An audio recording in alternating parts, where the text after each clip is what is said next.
Anyway, welcome. And I just wanted to say, I'm glad you came out. I'm not here to convince a person to do one thing or the other. I'm just trying to present some facts out there to help you get a better understanding of where we are as a society. And if you do choose to want to sign a petition, I have them out there on the table. But my mission here tonight is really just to educate you on the state of where we are as a nation, as a state, and as a government as a whole. So we have some very serious problems. I don't think people recognize the extent of it, but you can't continue doing what we're doing, because if not, you're going to have a great federal destruction that the next generation is going to see, and it's going to be a mess. So that's my objective to do this. I call this the reality of the property tax and true ownership. We're going to grab it away. Oh, yeah. Sorry about that. I'm typically just projecting out because I just like to talk without anything in my hands. But the reason why I call this the reality of the property tax and true ownership is that I always ask the question, do you own your home? And how many people do you think will raise their hand? Practically everybody, right?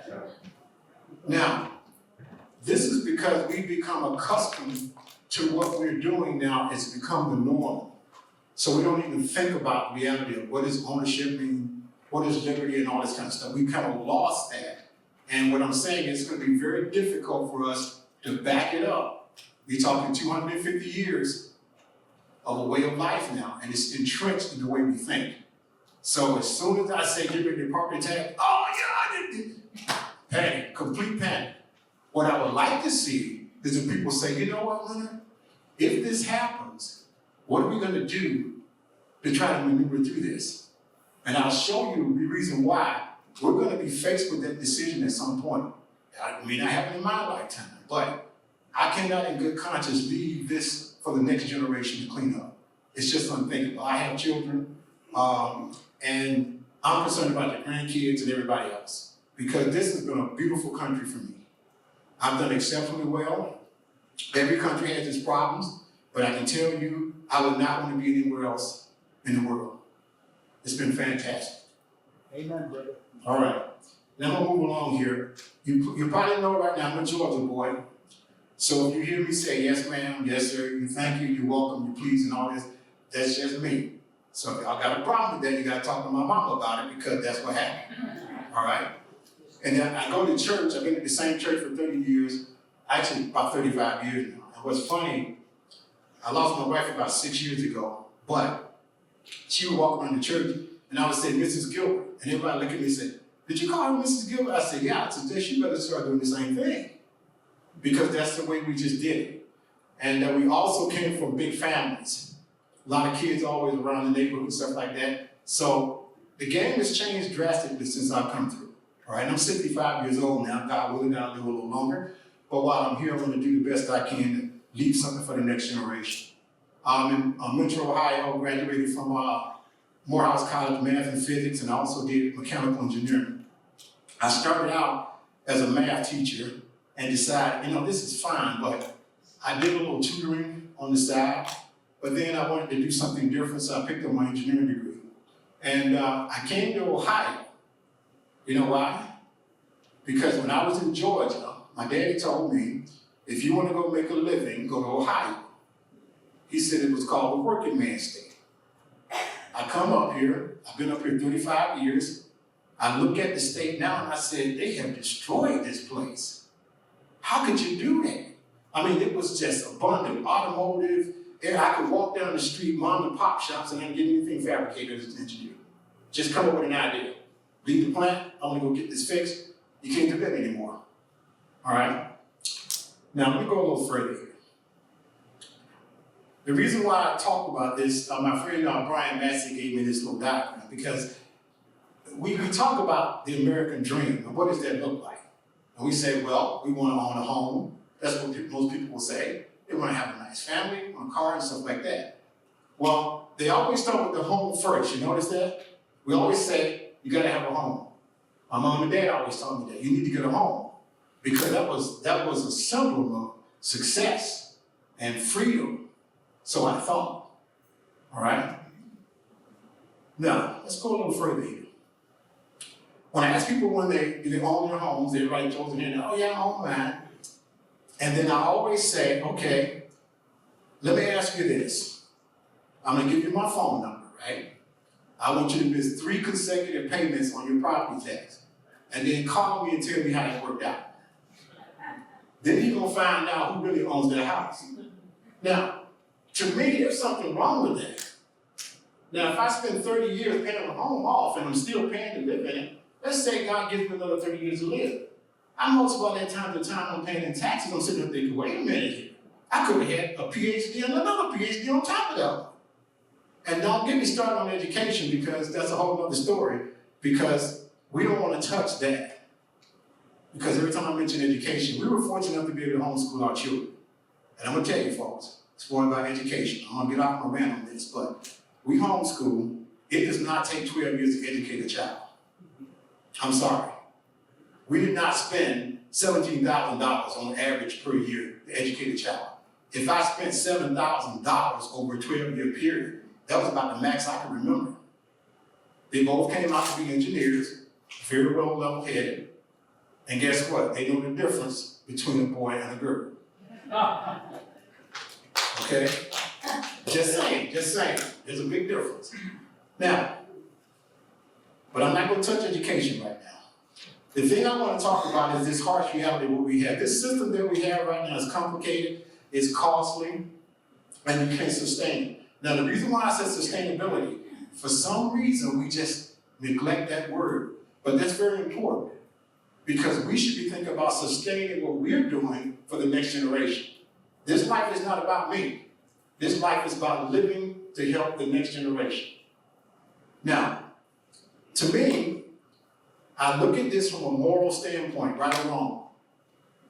You cannot tell me that a tax should have the power to throw you out of your house. I'm sorry, that makes no sense to me.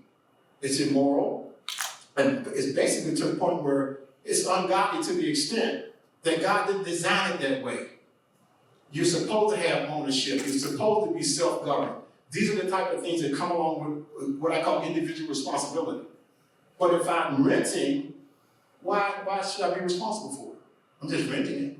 I'm just renting it for the next person. All right? Now, either you own the property, I always tell people this, or you're the property. That's what we got to deal with. Because if you don't own it, and the government owns it, what do you own? You got nothing to hold on to but yourself, right?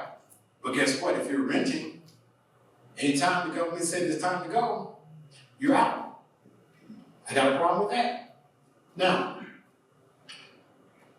this is another one that I hate. I got a leaky roof, right? And there's water coming in the house.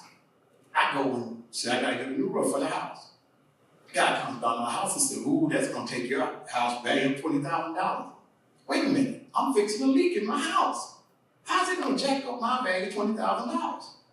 You see, it makes no sense. Now, people start saying, well, what's the point of even increasing my home value if I'm gonna be penalized for it? You see the logic in this? It's making no sense at all.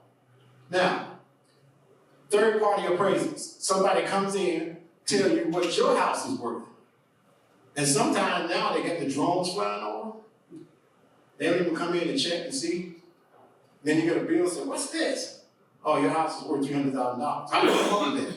Well, we looked at this, and comparable said they looked at that. No rhyme or reason at all. Now, I like numbers, especially when it comes to mathematics. But when you start to presuppose things that don't make sense, you can make data say anything you want. I've learned that about statistics. People can manipulate numbers and make them fit what they want them to fit. That's not mathematics right there. That's called manipulation, all right? Now, here's the other part I like. I don't like the number, right? Oh, Leonard, you can get that fixed. Go to the Board of Revision and show them the value of your house, and then everything will be fine. Now, I gotta go pay for the appraisal, walk into the room. You can already see the heads like this, going like this. Got the gavel, getting ready to give you about 2 seconds. Boom, you're out. You try to explain to them what happened, doesn't matter. depending on what they have to work with, it could change. But for the most part, you're paying for your own demise. You're trying to live in the house and then you gotta pay to prove you can live in it. And on top of that, the government owns it. You see where I'm going with this? It makes no sense. All right, now, I want you to take a look at this chart. Now, this is going to be the most important chart that you're going to see in this presentation. Now, I want you to remember this because this has some very serious implications about where we are as a society. And if we don't recognize that, then I'm telling you right now, we are going for a ride that we're not going to enjoy. And nobody wants to deal with that. Now, if you look at this chart right here, you got an arrow going up on the y-axis side here, and I'm going across there, but you can't see it. I'm going to give you what you can see here, but you'll see the family, the local, the state, and the federal. Is that normal?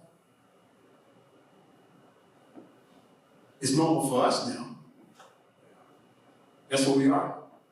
All right, and by the way, did you know the family size is decreasing? Not just the US, globally. And you know what happens when you get down to about, I don't know how they come up with 2.6 or whatever.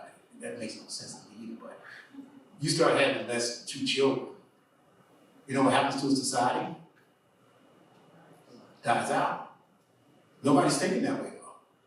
This is what happens in a society that lives the way we do. We gotta have this budget. We gotta have this. We gotta have that. No one's thinking about the reality of where we are. Not one person. There's a few out there, but they're short-lived. How do we get here? When you look on this one axis over here, my mama called it sin. She said, Leonard, you know what happens when you don't do what I tell you to do? I said, what's that? She said, you get your butt moved. I said, I wonder how long it took me to figure that out. That's what happened. So now, here we are going along, living our lives. We think everything's normal. Guess what? We're just moving along. In the meantime, families are starting to fall apart. Government grows exponentially. And we're trying to figure out now, all of a sudden we get these sex symbols of praying, where does number come from? What? We can't do this. And now we think that's the initial part of it. We haven't seen anything yet. Wait until it rolls all across the state. You're talking about some uproar, it's going to be uproar. All right, now, what you see down there, you can't see is the government. And this is basically what has happened. This is what I tell you, well, we have normalized the abnormal. So if I mention anything contrary to this, people panic. As opposed to saying, Leonard, what can we do to try to fix it? So only thing they want to do is hold on to what we have, paying for your own demise, and somehow that has become the normal way of life. There is something that has to change here. Now, this is the way it's supposed to look.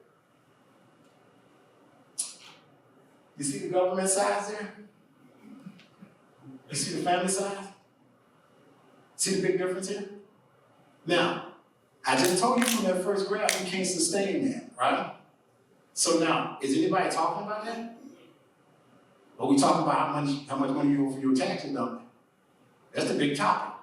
But nobody wants to address the reality of where we're going on in this society. Now, this graph is very important because I might have a quiz about this. Now, so you better be paying attention. I might check you out. Just checking now. Because this is very important to me. I have a lot of passion about this because I started this about 10 years ago with my buddy Brian Massey. And I'll be honest with you, I had no idea this thing was going to take off like this.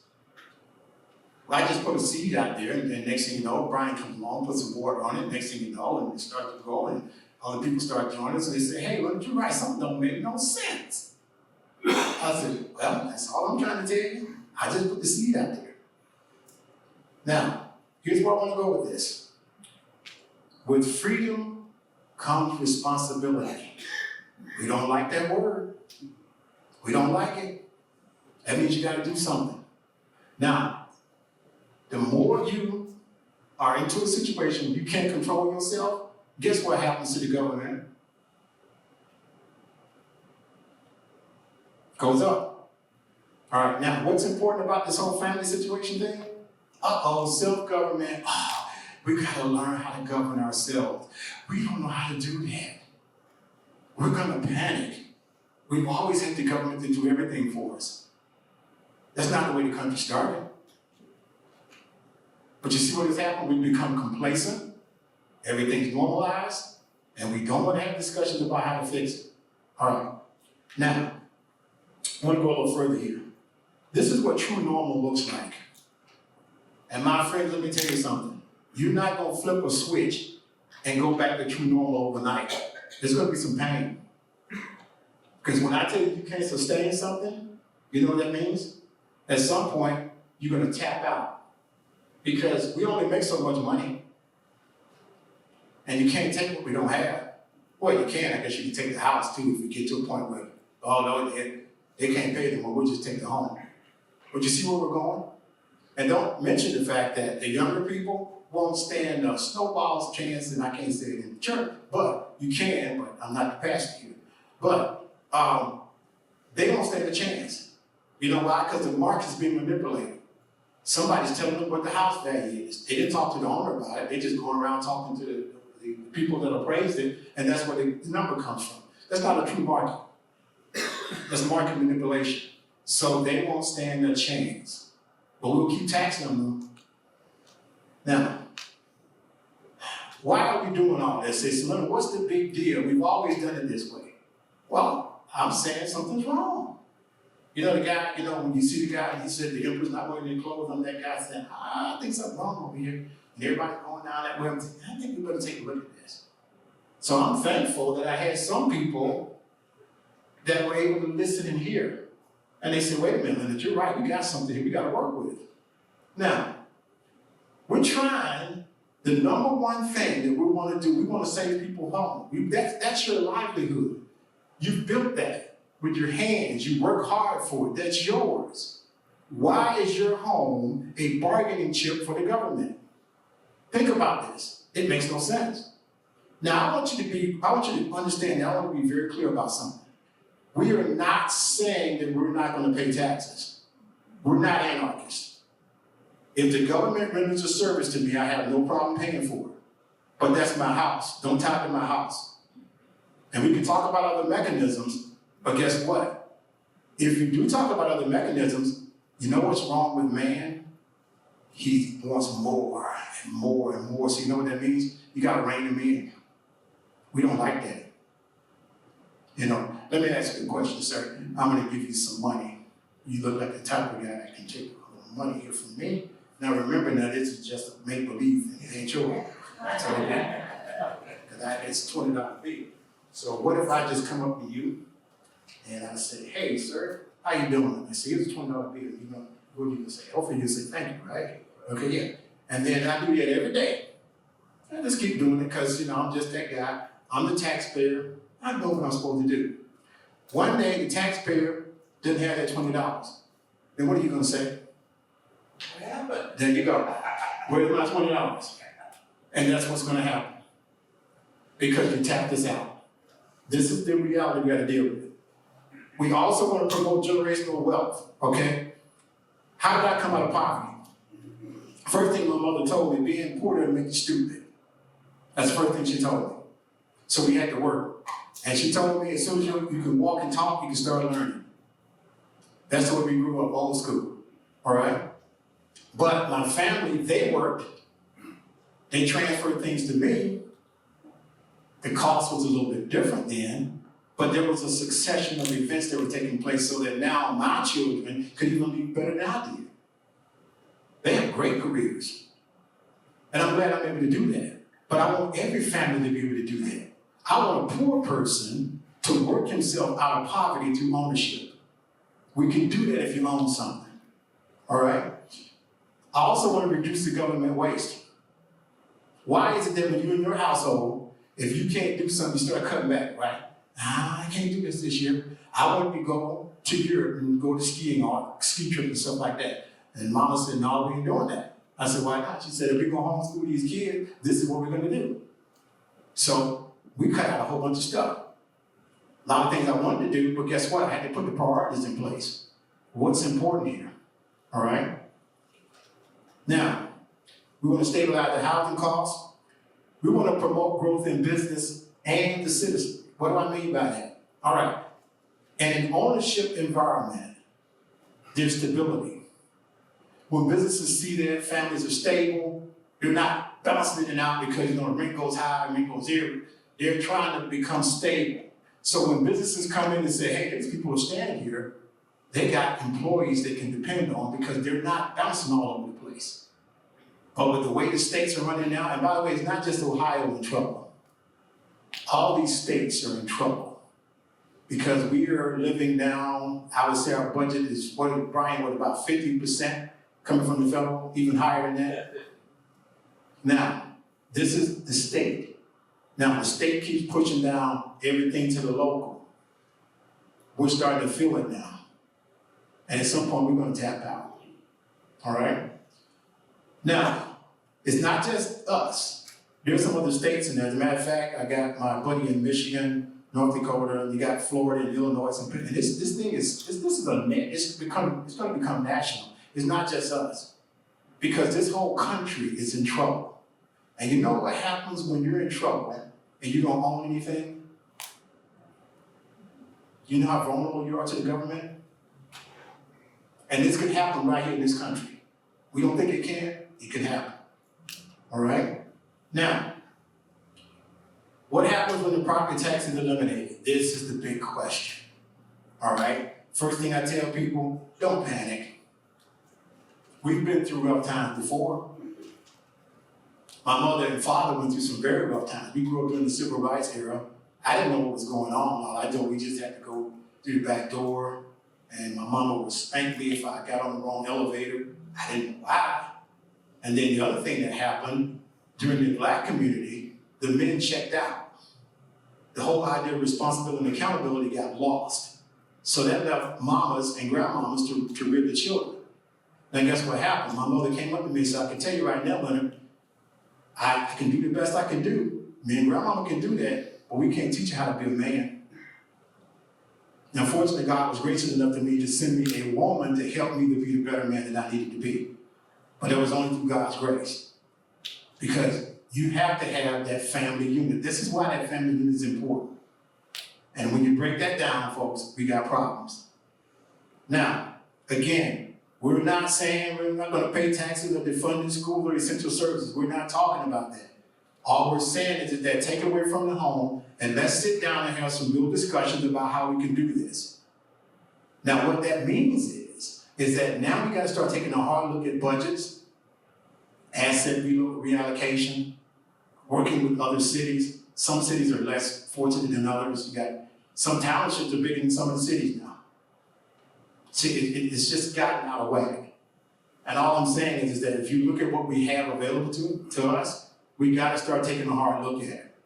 And the other thing we got to stop doing is taking these unfunded mandates from the state. They just keep pushing it down to the local, keep pushing down to the local. Enough is enough. You can't do it anymore. Again, we're tapped out. Now, these are things that we're considering. I'm not saying there's a one solution fits all.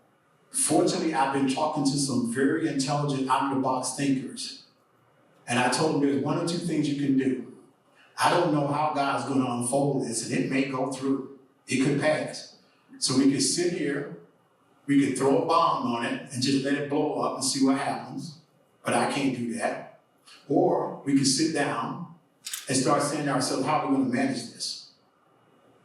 And even if it doesn't happen, at least you start forcing people to start looking at the reality of where we are. And that's important. So if I do nothing but that, I consider this as a victory. All right? Priorities got to be reassessed. We got to eliminate waste. We got to do realistic budgeting. There's no checks and balances. Now, I had checks and balances in my house because my wife looked at what I was doing. She said, why do you need that? And then I had to justify it. If I had to take more than 2 minutes to do it, it was gone. She said, you've been talking about that project for 3 years, now you're going to talk like you need a tool for it. You don't need that. Take it back. She did that with the boys too. My son went out and bought one of these Apple Watches, and I'm thinking, it's a watch, right? So my oldest son, he likes to squeal on mine. He likes to tell. So my mom and I, we weren't keeping up with this stuff. So she goes, hey, Mom, he goes, check out Kevin's watch. So I'm looking at him, well, okay, it's a watch. Mom looked at it, okay. And she said, and Christopher, he didn't instigate enough, he went another day on it. He said, Mom, do you know what that watch can do? Ask Kevin. He goes and asks Kevin, Kevin, what can you do with that watch? Oh, I can do email, I can do. She said, why do you need all that? He goes, I need it. And then Christopher said, didn't work. He got to go 3 days instigate now. He said, Mom, ask Kevin how much he paid for that watch. Now keep in mind, he's working during the summer, should have been saving some money now. And Mom questioned him on it. So she said, how much you pay for that watch? He mumbled. She said, how much did you pay for it? Well, I need you for this one. Tell me how much you paid for it. Mama heard that number, you know what she did? Took it off his arm. I don't have a receipt for that. She said, oh, they'll take it back. And you going with me. She took it back. Now, that was a hard lesson, but guess what? He came to realize, you know what, maybe I need to start paying attention to what Mama's trying to teach me here. You gotta live within your means. Now here I am trying to pay his way through to help him out in college, and he's wasting his money. Costing me money. So anyway. All right, now, I know I'm getting off topic here, because we're supposed to be done here at 6:30, right? Okay, yeah, I'm sorry. See, I get excited about this. So y'all gotta excuse me, because I just got passion for this. Because I want to see this happen, all right? Unfunded mandates, we talked a little bit about that. Now, here's where we are. We have a group, Ask Ohio Tax, all right? And we have a website. It's a work in progress because we're not professionals now. We're just people out there trying to do what's right. We started off in the basement. A lot of times I just get in my car and go. People want to sign a petition. I go to their home, talk to them. I enjoy doing that. Especially if I can see that you cannot put the value on somebody when you go and see them smile when they think somebody cares about them, because they think nobody's out there caring about them. And a lot of elderlies that I talk to, they can't get out. And so to have that voice, that gives them another, what I call a chance on living. Because right now they feel like they're just closed in and then they're just paying taxes and no one cares. Now, we have ability to do radio now. We've been on radio shows. Brian has a website, Lobbyists for Citizens. Just tons of information for you to learn and educate yourself. And this is important. And you can also be reached directly at stoppropertytaxes.com. The movement is growing. And what has happened, it's growing faster than we can manage it. And someone asked me, Leonard, he said, if you did this and this, would you stop it? I can't stop it now. I get phone calls every day, and Brian can tell you, I'm literally wiped out at the end of the day. People just asking me, well, how are you going to pay for this? How are you going to pay for this? And you know what I always ask them? I said, now why is it that you're asking me all these questions when the legislature has been sitting up there for 25, 30 years? You didn't ask them that. Now why all of a sudden you're looking at me? I'm just telling you what's wrong. And now I'm the bad guy? Wait a minute here. I said, I'm trying to help you out. So my point is this. We have got to take a look at what we're doing. We got 924 cities, I think, and 1,300 townships and 600 schools. All right? Now, all I'm saying is that they all have resources. They all can work together. But everybody wants to be on their island. Sharing, love that neighbor, love thy neighbor, that works in government too.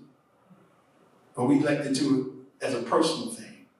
See, but that's something that's very critical because I've been very fortunate. So to me, you know what I do? I help out the next person. That's where my joy lies. Because of what I have, I want to make sure that next guy comes through and he's successful. And that's why I love teaching the children. Because I don't know if that child sitting in front of me is gonna be the next mayor. I have no idea. So I treat that very seriously. And I teach them how to think and reason. Because this is what we're gonna need to get out of the mess we're in. So what I'm gonna do is end it right there. And what I'm gonna do, I'll open it up for questions. I have my sidearm right there, Brian Massey, just in case you get too technical. I always call Brian, and Brian gets me out of trouble a lot. Because I have a lot of passion, but sometimes I'm so passionate about it, you know, I go fast, start thinking about everybody knows exactly what I know, and that's not the case. Because it's 250 years of changing, and there's a lot of fear. A lot of people are fearful. What about my services? What about this? I say, you're not gonna lose that. You're not gonna lose it. You're paying now, right? That money's going somewhere. Don't you wanna know where it's going? How about we start letting you see a budget and see exactly where the money is being spent? And we think just because somebody asks for a budget, it's justified. And right now, I don't know the metro parks, they probably own the whole city now, don't they? But they got so much land. I mean, come on, people. I mean, what are we doing here? So anyway, go ahead. Aren't they doing away with the property tax for Ohio? Did anybody get that? No, they probably have some initiatives out there. I think what you're talking about is they've reduced the income tax. They used to have two-tier income tax, House Bill 96, which is the latest budget bill that the governor just signed with 67 line item vetoes, reduces the income tax. I think it's 2.75. Yeah. I know the leading candidate for governor on the Republican side, he has made it part of his platform that he would like to eliminate income tax at the state level. But that's a dangerous animal too that I can talk about for hours that I won't. I know where you're going with that one. I think that's what you're thinking of, but the state, no property tax money goes to the state of Ohio. It's all county and below. Mm-hmm. I don't know. I heard that they were gonna do away with it. And I'm thinking, not but I think, I do know there's a cap, they have discussions about capping. Go ahead, Brian. Yeah, I'll address that. There was a Representative Thomas out of Ashtabula yes, did make a presentation to eliminate the inside millage. Mhm. That was vetoed by Governor DeWine. There's some discussion of overriding that veto. Yes, ma'am. Yeah, the elimination of inside millage was House Bill 335. That was killed in the House. That was not part of the budget. That was a separate issue. What was in the budget was the 40% carryover for schools, giving additional teeth to the Budget Commission, and replacement levies were the three big prongs in the actual budget. But the elimination of the inside millage for everyone but townships was House Bill 335, which was a separate issue that died and wasn't in the budget. Yes, sir. Can I talk about the accumulation of cash? Oh, yes, yeah. See, that's always been Brian. Run out of gas. Thank you. My name is Brian Massey. Leonard and I are known as the property tax guys. As he said, we've been doing this for 10 years. I started Lobbyists for Citizens, a 501c4. I'm not running for office. I'm not trying to make money. It's costing us money to do this. We're trying to give back to the community. We live by the biblical principles of never to bear false witness, and that love thy neighbor is a commandment, is not a suggestion. With that in mind, I have been going to county government, to the commission meetings for many, many years. I ask for a lot of public records requests. And why do I do that? Because of my background in accounting. And what I try to do is I try to find out, is there any trends that I can see? And the huge trend that I saw, whether it's in the schools or in the county government, is the accumulation of cash.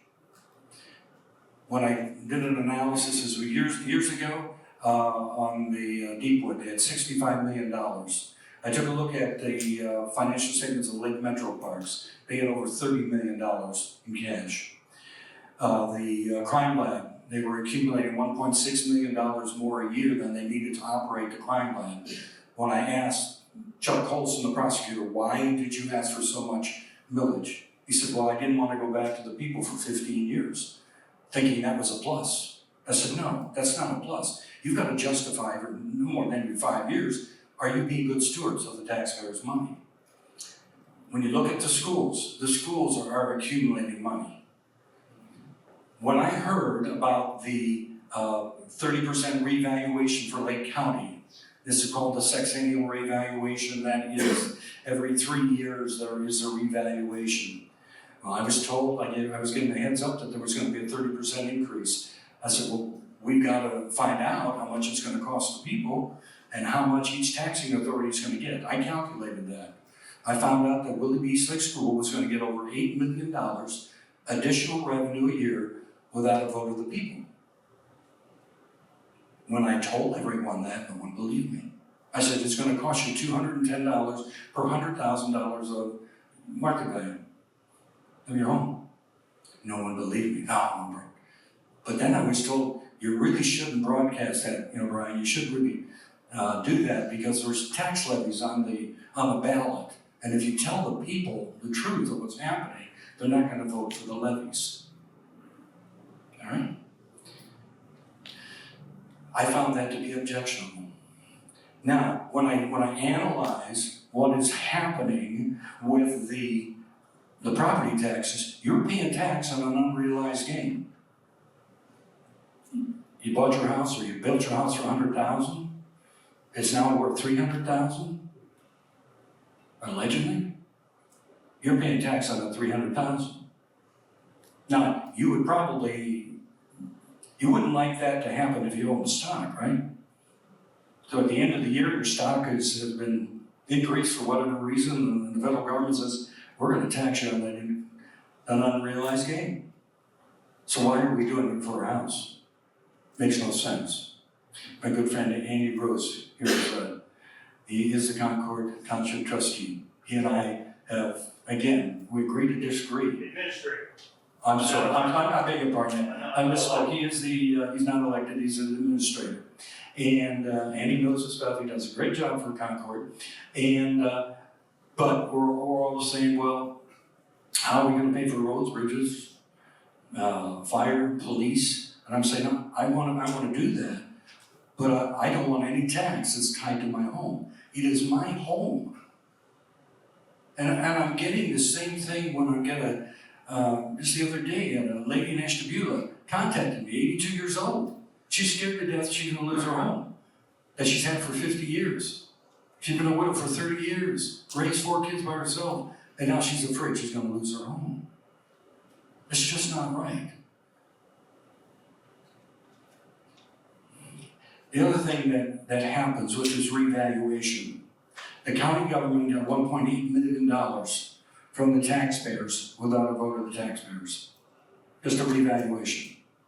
I said to the commissioners, you don't need that money, give it back. No, they're not gonna give it back because they've got to spend $250 million on a new jail. It's gonna be a very nice jail for $250 million. But I have never heard anyone moving into a county because they've got the best jail in the state. I contacted Lake Metro Parks. I said, you've got $30 million on your books. I said, you're gonna get about $400,000 because of this revaluation. Give it back. And I was told by Mr. Palagy that, oh, no, we need that extra money to keep the parks safe and clean.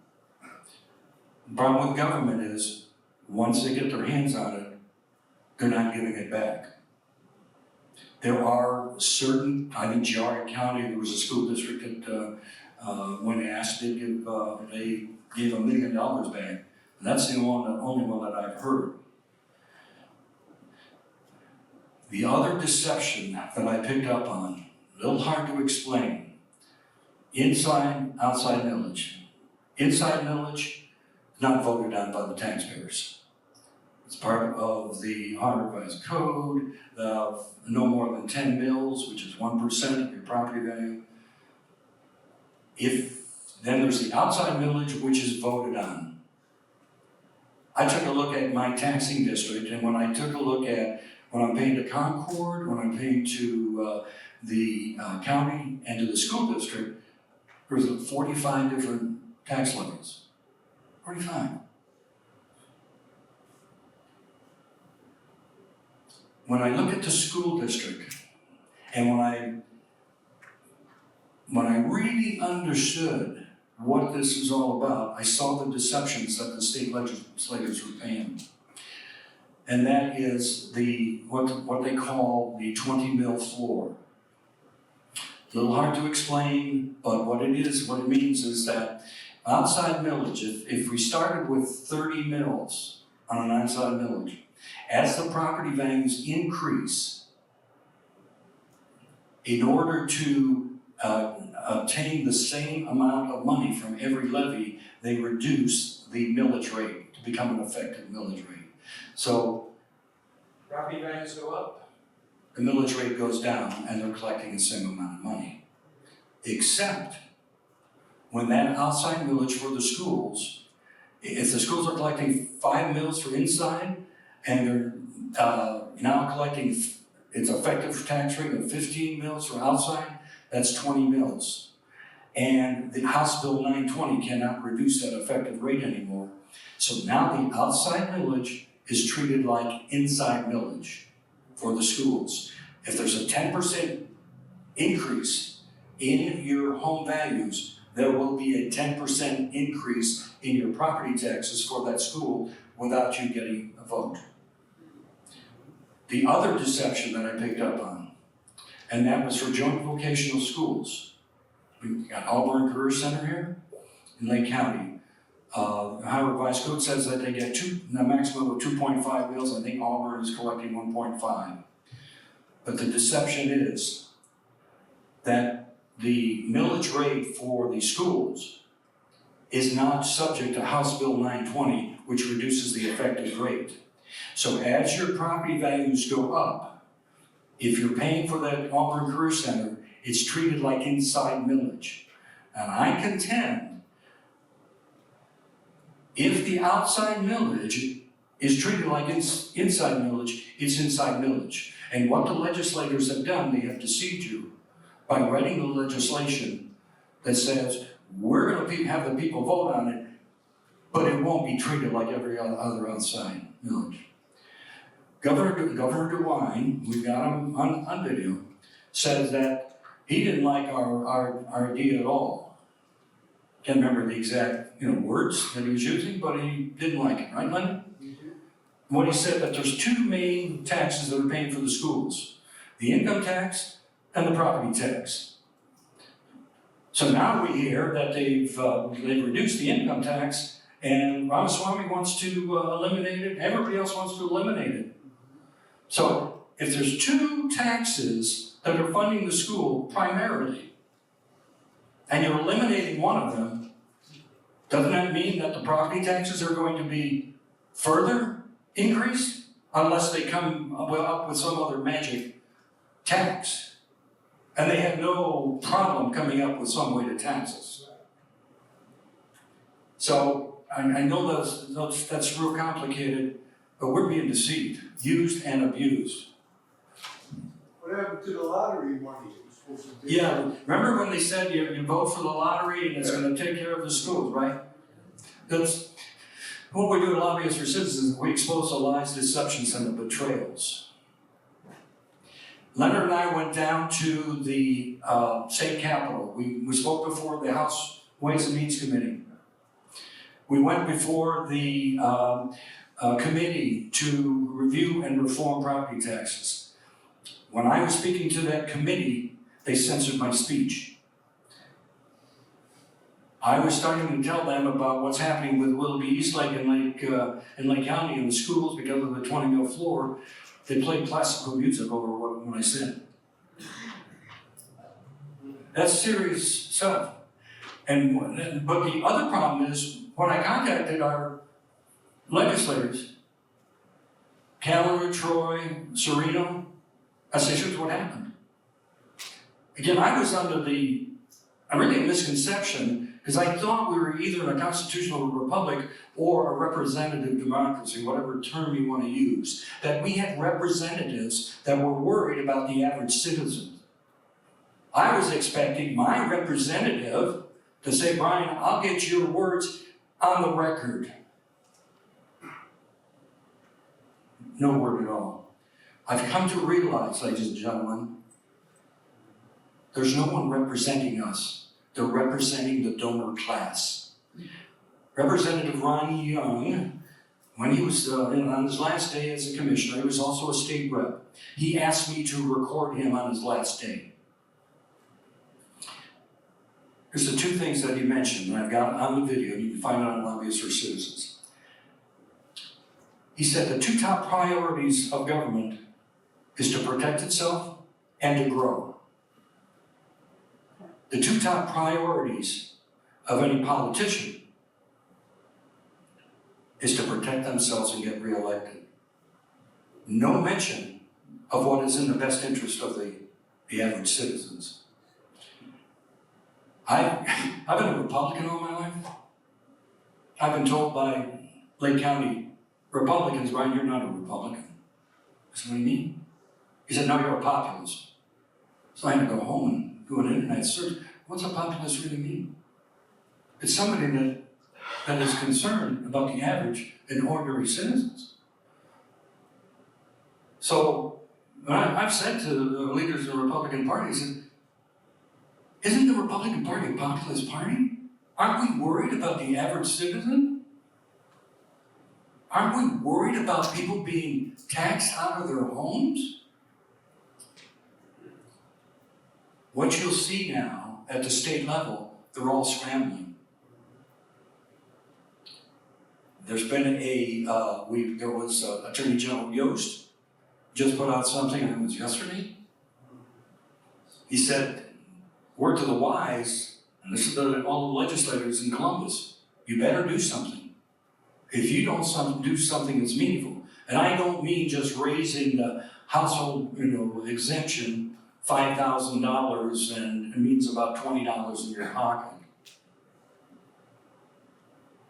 Because they know that if we get the 413,000 registered voters and it gets on the ballot, it's going to pass. Leonard and I are running as fast as we can to keep up with everyone that's calling us and emailing us saying, where can we sign? So we will be going to all the fairs, and this is throughout. We've got over 1,000 circulators now. So we're serious. I'm sorry I'm going on too long here. Thank you so much, I appreciate it. Thank you, Brian. Oh, yes, I'm sorry, yes. What do we do? Right, I mean, we seem to have somebody that look at our head, and we have to know who those people are, who are going to represent us. I know when I come to it's time for me to vote. I have never voted for an increase in levy or taxes or anything else, because I know it's a waste. Yeah, What do we do? yeah, good question. Well, Who's gonna educate us and say, hey, look, this person is for us, this person is against us? that's a tough question to answer, because we have seen some strong, what we thought were strong conservative homeschool representatives. When they get into the state capitol, something happens when they get into the system. And it's even true with some of the board members. I was a treasurer of 3 school board candidates, and when I see a couple of them go in there, they change. Something happens, and they said, we don't want to buck the trend. We want to all get along, and that's right. But The president was against all of that. He's in there for the people. Why can't we get these small time politicians to do the same thing? Hey, unless we know, how can we vote? What we're trying to push for, when people do ask us the question, well, how are you going to replace all this money with the property taxes? And I'm saying, I'm not sure I want to replace it all. Do we need 611 school districts in the state of Ohio? I'm starting to think that maybe the schools should compete for the children and not automatically, if you live in this district, you go to the school. It's got to be brought to the family. But, and Leonard was saying this, what we've also realized, when you really step back and look at it, well, how did we get into this situation? Well, it's because we're an ungodly, uneducated, immoral society. This will not change overnight. Yes, ma'am. So the states that you mentioned that have already made the switch, North Dakota, I don't remember the others that you mentioned. Yeah, that was voted down in North Dakota, yeah. So they haven't gotten, No, trying, that's, they haven't gotten. that's correct, yes. These are any states that are currently here. Go ahead.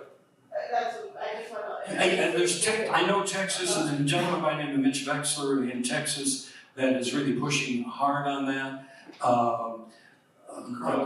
Carlin, Michigan is doing that. Nobody's got to cross the line yet. No, that is correct. And then what stops the income tax from not being raised if they do away with property tax? They just gonna offset it somewhere else? Yeah, again, there's not a problem in the state of Ohio raising revenue. Right now, the current budget, and Andy, correct me if I'm misstating anything here, but the current budget is about $100 billion. That's a 2-year biennial budget, $100 billion, and they always say it's a balanced budget. That means because they spend everything. But and 6 years ago, it was $70 billion. So we got $30 billion additional. Now, I understand a lot of it maybe in the Medicare from the federal government. So it's not a revenue problem, it's a spending problem that we have. And when they say, well, you have a vote on the school levies, there are, and this is an overgeneralization, I know, but there are many school board members that do not have the financial acumen to look at the statements and make the numbers talk for them. What they do is they are agreeing with, they think the superintendent is the one that's in charge. School boards don't realize that they're the ones in charge, they're calling the shots. Now that's overgeneralization, there's some that do a good job. But if you can't look at the numbers and say, I know what it means and how do I cut back, it's just never enough for the schools. And I've had state representatives tell me that. They can give schools additional funding, but it's never enough. So we have I don't know how to answer your question as far as who do we vote for. I can tell you that if you continue to vote for property tax levies, you're funding your own demise. Real quick, I just want to add a couple things to this. Do some simple math. Look at what your income is a year and what you pay in property taxes. And that will tell you the percentage that they're collecting on your property. Yes, thank you very much. Can I mention the housing affordability threshold? Let me finish this real quick. So I have a friend, built a house about 15 years ago. His property taxes when he built the house were about $2,000 a year. This prior year, his property taxes, and he doesn't have sidewalks, he doesn't have street lights, he lives in Hampton. His property taxes are $10,000 a year. His income, after putting into his 401k, paying all his local taxes and all that, federal tax, state tax, his income, he nets a little under $100,000 a year. That's what his take home is, a little under $100,000. His property taxes are now $10,000. He's paying more than 10% of his income for property taxes. Do the math. Take your property taxes, take your income, divide it, and it'll tell you what your percentage is. I just spoke with a client this morning, a financial advisor, and we looked at everything that they have. what they have for income. They're living off their social security, they have 3 rental homes. And they own some property that they go and camp at. To the state of Ohio, they're paying 38% of their income to property taxes. So as you get older and your income declines, it's even a bigger snowball. It's a horrible thing. And they keep saying, how are we gonna pay for this? How are we gonna pay for this? How are we gonna pay for the schools? Well, I can give some suggestions. If you took the schools and made them like the county, like they do in Florida, made them county schools instead of cities. In Lake County alone, you eliminate 16 superintendents and have 1 superintendent. You do that through the whole state. The state saves over $100 million. $100 million. You do that with fire departments, police departments. You start looking at over $300 million in savings. The math is there. Statistics don't lie. Math doesn't lie. Statisticians lie. And I stole that from our Jake. Okay. So, Well, as Leonard mentioned, the family units are not growing, they're shrinking. right. Recently I learned in chart that our graduating class of 1985 had 292 students. And I was wondering. The upcoming 7th grade class that's going to graduate, that's currently 7th graders, it's only going to be like 170 something. Wow. I And mean, Charlotte's they want problem. to build a new school, they can't build a new school because they don't have the money, because nobody will go through the levy. Right. And Sharp was wrong from the time we graduated. Sure, but it's not, They're not. it's just having children. Right. And repopulating the younger generation. Housing affordability threshold, I've been preaching this for quite some time. Here's how you know whether or not you can afford the property tax levy.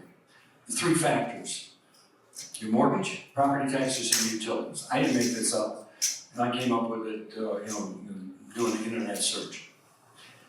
If you add those 3 factors, if they become 30% of your annual income, you've hit your housing affordability threshold. You really cannot afford, that doesn't mean that you're gonna have to, sell your house. You're gonna have less money for your needs and wants. But it's that 30% factor of mortgage, taxes, and utilities. So that's how you can determine whether or not you can make. And the other sad fact, years ago, the younger generations, when you're 28 years old, you could afford a house. Usually they afford a house. Now it's 38. Leonard and I were talking, we rented a room for $50 from the state capitol. They wouldn't even give it to us free. We had to give them $50. We invited all the, as many legislators, senators, representatives. No one showed. There were 6 legislative aides. Not one of them was over 35. We started talking about the American dream of home ownership. Then it dawned on me, that's not their dream anymore. They graduate from college and they get $100,000 in debt. They got to spend $300,000 for a house. It's not.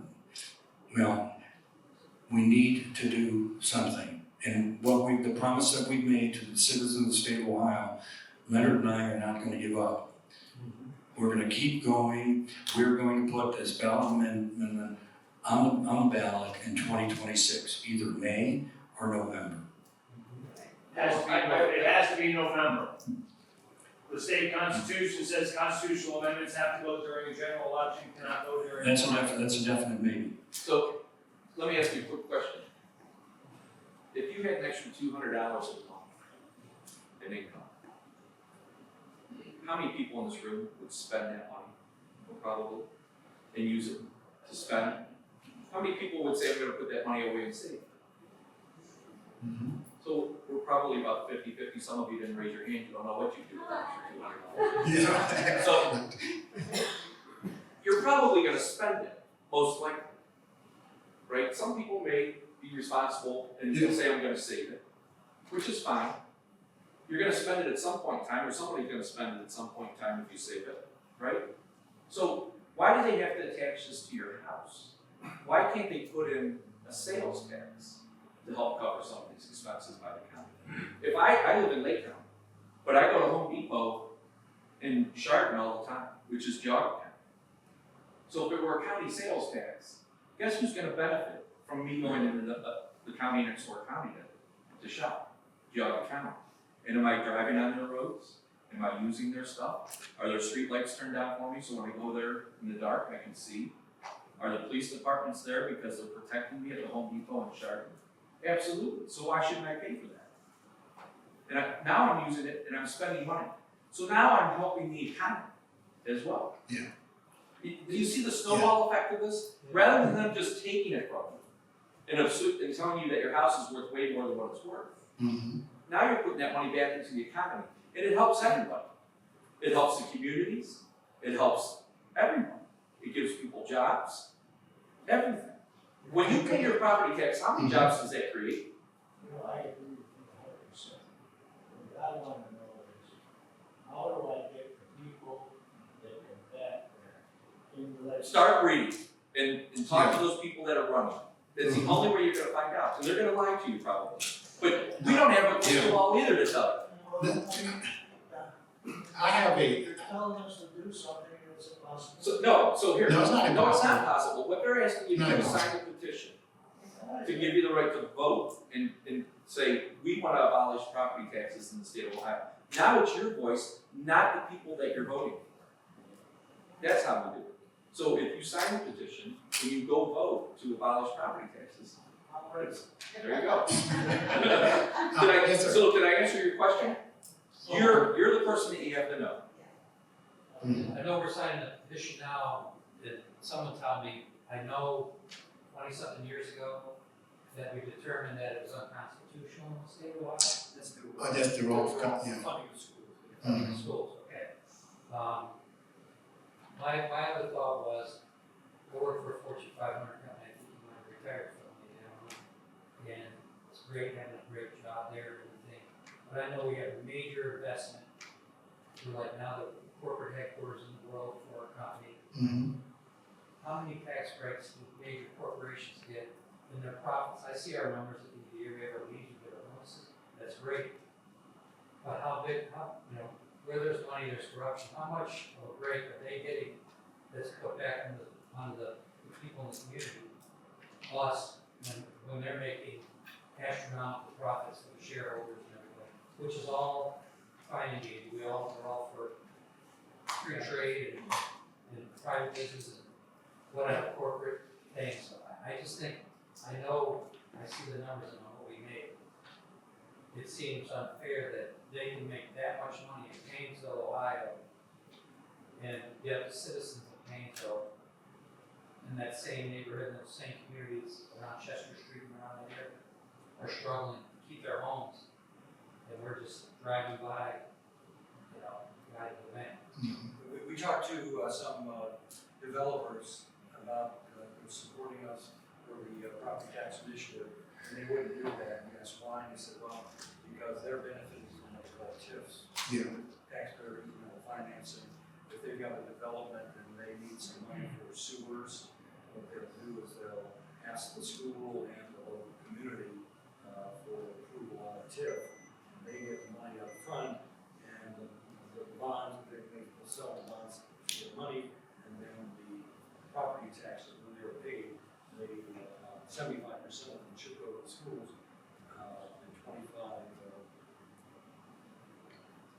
75% of the TIF should go to the school, but it's going for this TIF, and that's how we finance it. So the developers that we have spoken to are not supporting this because they were going to be negatively impacted. And we're just saying there's got to be another way to help the developers so that they're not just financed. Yeah, you know what's really interesting? I pose this question and I get a blank look from a lot of people. And I just asked a simple question: what is the role of government? Can't get a straight answer. No, it shouldn't be. What is the role of government? As far as, to me, the role of federal government is to protect our country. Other than that, You got it, bro. It's very simple. Law and order. That's it. Now, what do you think a normal society's tax rate would be if we were self-governed and doing what we're supposed to do? and the government was where it's supposed to be, what do you think that rate would be? If you get over 10%, that society pretty much is tyrannical. But see, we don't think in those terms because, like I said, the government has grown to such an extent, we don't know what normal looks like. And so when we start talking about trying to drive toward normal, everybody freaks out because we don't know. And by the way, when I did ask that question, one legislator got it right. I was gonna give him a hug, but in this society, you can't be hugging a man. But I'm just saying, I wanted to grab him and say, you know what? That gives me hope. Somebody understands. It was the one, but I was glad to hear somebody knows the role of government. I don't even think we take civics anymore. Leonard, who's responsible for the education of children? Oh my good, don't get me started. Well, we're in church, right? I can say that, right? The family. But what do? Ship them off, babysit, the whole works. See, we have lost sight of our ability to govern ourselves. We've lost sight of that. And by the way, when we homeschool our kids, we didn't have a clue what we were doing. I just said, there's no way I'm gonna let my son go through what I went through. And guess what we did? My wife and I, we go out to church and she says, what did we just commit to? I said, I don't know. Then you know what happened? There were people that rallied around us and said, we'll help you, this is important. That's what we did in our community when we grew up. Like Mama said, being poor didn't make you stupid. I didn't even know what Social Security was. We were just taught to work and earn. So when you start talking and walking, you gotta go to work. We couldn't use racism making an excuse. Even through the period they were going through, they said, no, that's a cop-out. They said, we live in the greatest country known to mankind. And so I had to work my way through the system. And guess what? We were doing a lot of that without government assistance. Just neighbor helping neighbor. My dad was a mechanic. Next door neighbor was an electrician. We bartered and traded with each other. That's how we ran in the whole neighborhood. And now I'm sitting there looking at what's going on, thinking, what has happened to this country? Every time we gotta get the government for this, and they own all the land, they own it. I'm thinking, my goodness. And then what they want you to do? Well, if you guys would stop being so selfish to seniors, why don't you just sell the house and move into a high-rise apartment? Then you can leave room for the next generation, like they can afford it. See, the whole thing is just messed up. But anyway, I can tell you right now, I don't have all the answers, but I do know this. If you live in an ungodly society, there's consequences for that. I hate to say it. We're in the church, right? I can speak the church, right? We're in the church. All I'm saying is this. God has ordered things the way we should do things. And if you don't do them, you're going to pay the price for it. And all I'm saying is that we're leaving a mess for our children. And I cannot in good conscience do that, knowing what I put into my life and in my children's life, and just throw it away. I got mine, so I'm not worried about you get yours. I can't do that. And I told Brian, I will keep going until the day I leave this earth, fighting the same fight. I'm just not gonna quit. And I guarantee it's gonna happen somewhere. We got a big bet going on now. We're trying to see what state's gonna do it first. So we're all rooting for each other, helping each other out. Going across state lines. We can help you do this, we can help you do this. This is national, and it's growing. Yes, ma'am. I have a question if you know the answer. In Asheville County, we see a lot of Western Reserve land conservatory signs. And it's my understanding that once the owners are passed away, there's a tax paid on that property. Do you know if that's true? That I'm not sure about. You familiar with that? Can you say that one again? Western Reserve Land Conservatory? Yeah. My understanding is that this is things like, the museums in Cuba that actually are the ones that own this property and buy it. They put these signs up, and my understanding, I don't know if it's true, is that once the owners pass away, that property is then owned by that government entity, and that they do not have to pay taxes. I don't know if that's true. That's true statement. The gentleman, True statement? That's true statement. because that gentleman mentioned So that I last don't night. know how to pay taxes on it. It's in a land reserve, it's in a conservation easement, where the land can be developed. It's no different than metro parks. Sorry, yeah, I'm sorry. Man, we really That got was this. workshop with the. Yeah. Mm-hmm. I don't think he poses, the state of Ohio every 3 years does a reevaluation of the soil composition and what it would do for the development. Yes. Area. Mhm. And that's every 3 years property tax. Yes.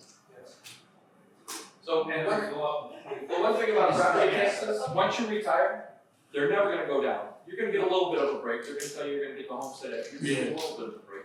Most people's income drops in retirement, so your percentage that you're paying now is gonna go up, because your income's gonna be less. If that doesn't tick you off, I can't imagine what it would take to make you mad. I know. I mean, that is horrible. You're being punished as a retiree. They're doubling your rent at some point. And that tax continues to go up. And your income doesn't climb as fast as that tax does. They're forcing you out of your home. We can address that. Leonard and I talked to representatives. Our first pass at this initiative, we call it SOS, Save Our Seniors. Legislators told us, no, they don't believe in carve-outs for seniors. And that's what they said. But how many people in this room are retired? Did your property taxes go up last year? Oh, yes. And so, you know what the number one thing that I hear from seniors is? I got a raise in my Social Security. My Social Security check was less than what it was the year before because my Medicare went up. Mhm. Yeah. Right? And your property taxes went up too, but you don't think about that because it's not, if they took it out of that Social Security check, you would really be mad. Now that doesn't make you mad after what I said the last time. That should really make you mad. 40% of the people in Lake County that have their house mortgage, they do not even see their property tax. Yeah. Correct. I ask people all the time, what are your property taxes when we're doing a financial plan? Because your house payment's gonna go away when you retire. Well, hopefully, you plan that to where you don't have a house payment in retirement. And they go, okay, so I'll say, how much is your house payment? And they'll say, it's $1,500 a month. I go, how much is escrow? And you wouldn't believe, I bet you it's probably 30% of people don't know what escrow means, when I say this. And so then we say, okay, how much of that money do they take to pay your property taxes? How much of that money do they take to pay your homeowner's insurance? And when we break that number down, and I go, okay, well, you're still gonna need $700 a month to pay those two things.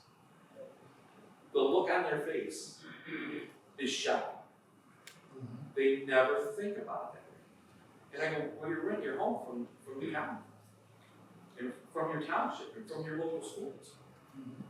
There's fixes to this, people. Now that it's come to a boil, they all want to jump in and fix it. There's a lady out there right now, one of the representatives, she's offering 1.25%, up to 1.25%, because I already talked to her. Up to 1.25%, she says. And I go, tell me anybody that's not going to take the max.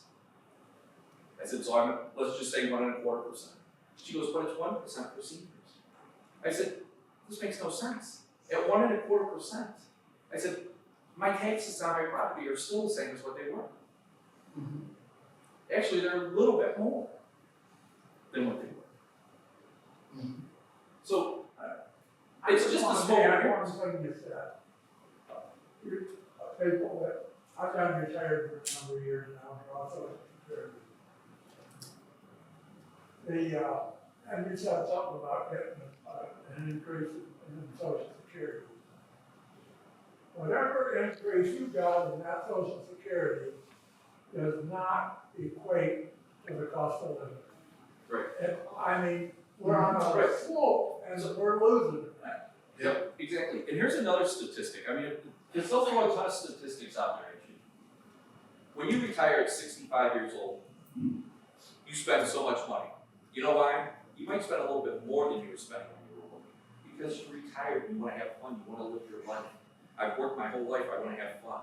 So you're going to spend a little bit more. I can tell you statistically, and I see this all the time, by the time you're in your mid-70s, you reduce your spending from the time that you retired by about 15%. You don't wake up at 75 years old and go, I think I'll spend 15% less this year. What happens is your friends die, the people you used to go to dinner with, your energy, all of that declines. You don't spend as much. When you get into your mid-80s, it declines again about another 15%. Your home value, though, is going up. And so it's a wash, they're taking your money from you. Anything that you try to get ahead, they take it. That's why I use the example. If I gave you an extra $200 a month, what would you do with it? I can guarantee 80% of the people in this room would spend that $200. I don't care how many people raise their hand and say they save it, they would spend that money. And if you spend it in your community, you're creating jobs, you're helping businesses, you're helping everybody. And the county's still gonna get their cut if they put a sales tax on.